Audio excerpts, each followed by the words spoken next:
জয় গুরু সবাইকে। Good afternoon and welcome back to my channel নিজের জগৎ। আপনারা সবাই কেমন আছেন?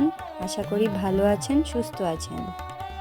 আজকে আরও একটি নতুন ব্লগ নিয়ে চলে আসলাম। এটা হলো আমার বিয়ের পানের খিলি আর রূপসী ব্রতের ব্লগ। আজকের আমার এই ব্লগটি যে যেখান থেকে দেখছেন আপনাদের সবাইকে অসংখ্য ধন্যবাদ জানাই। দেখতে থাকুন আজকের ব্লগ। আর আজকে যারা নতুন, ভালো লাগলে আমার চ্যানেলটি সাবস্ক্রাইব করে আমার সঙ্গে থাকবেন, আমিও আপনাদের সঙ্গে আছি। নতুন পুরনো সবাইকেই অসংখ্য ধন্যবাদ জানাই। দেখতে থাকুন আজকের ব্লগ।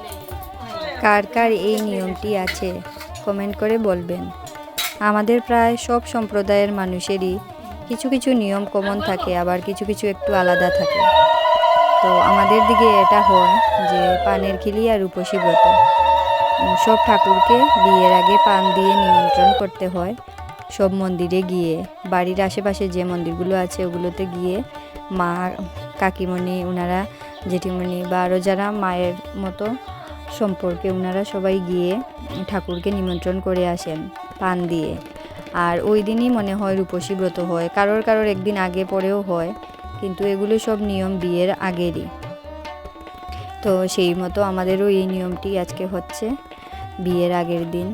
আর এদিকে দেখুন বিয়ের জন্য কুঞ্জ বানানো হয়েছে। আমাদের সব কিছুই খুব সাধারণভাবে নিজেদের সাধ্য মতোই হয়েছে।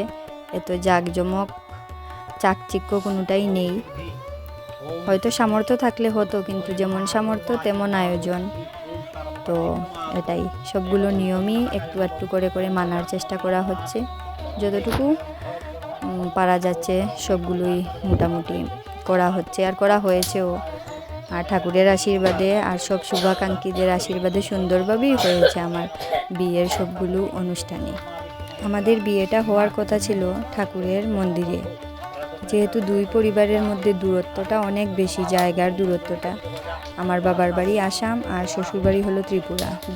তো সামর্থ্য আর দূরত্ব দুটো কথা মাথায় রেখেই ঠিক হয়েছিল যে বিয়েটা হবে যে কোনো একটা ঠাকুরের মন্দিরে। কিন্তু হলো না, হয়েছে বাড়িতেই। আর সবাই খুব খুশি যে বাড়িতে হয়েছে আর সুন্দরভাবে হয়েছে।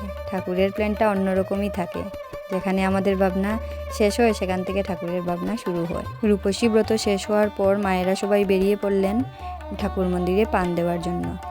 তারপর এখান থেকে এসে আমাকে আশীর্বাদ করলেন। আজকের ব্লগটি এখানেই শেষ হলো। কেমন লাগলো বলবেন। সবাই খুব ভালো থাকবেন, সুস্থ থাকবেন, নিজের খেয়াল রাখবেন। থ্যাংক ইউ সো মাচ সবাইকে। টাটা।